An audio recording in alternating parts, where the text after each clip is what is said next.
Faith and Fame with me, AV. Kevin Durant returned to the NBA Finals last night after being out for several weeks due to a calf injury, only to injure his Achilles.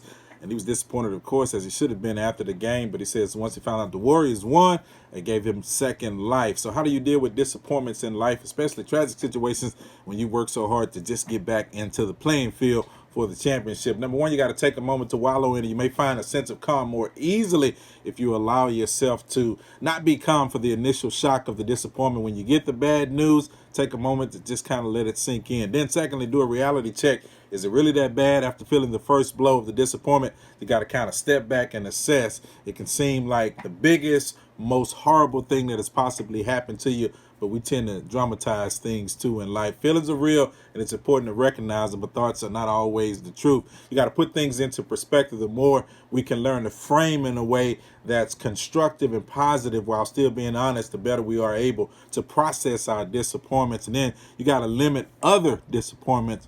You got to limit other people who dump their disappointments on you. While sharing and being heard is important, try to stay clear from people who make a big deal out of everything that goes wrong. You know, they just want to be like, man, I feel that too. I was down with you too. I dealt with that too. Man, it's going to be tough to come back from.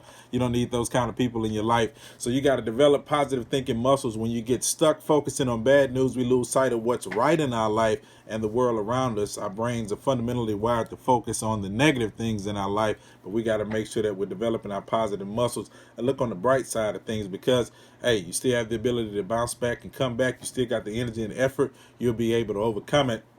Instead of just sitting in that state of disappointment, you got to allow yourself to acknowledge that you are in good company, and you got to start what I call the process of reframing. In other words, change your self-talk. Instead of talking to yourself as if it was the worst thing that has happened to you, you got to shift your language to something more powerful, yet still true. It happened. Now you got to put the positive steps into perspective, and you got to put them into action. Finally, make a plan, have a way of moving forward. For Durant, he'll be able to work out, exercise, and get his energy and his strength back. He'll be able to recover, be able to get back on his basketball track, because that innate energy is just in him, and that's who he is, and he has the work ethic to bounce back. And then you keep people around you to move forward. For you, it may be in your job, your life, your family, your relationships, whatever it is. You got to make a plan of action to move forward with positive energy and effort. Yeah, you're going to have your difficult and down days, but you'll be able to overcome every disappointment in your life. That's Faith and Fame with me, AV. Be blessed.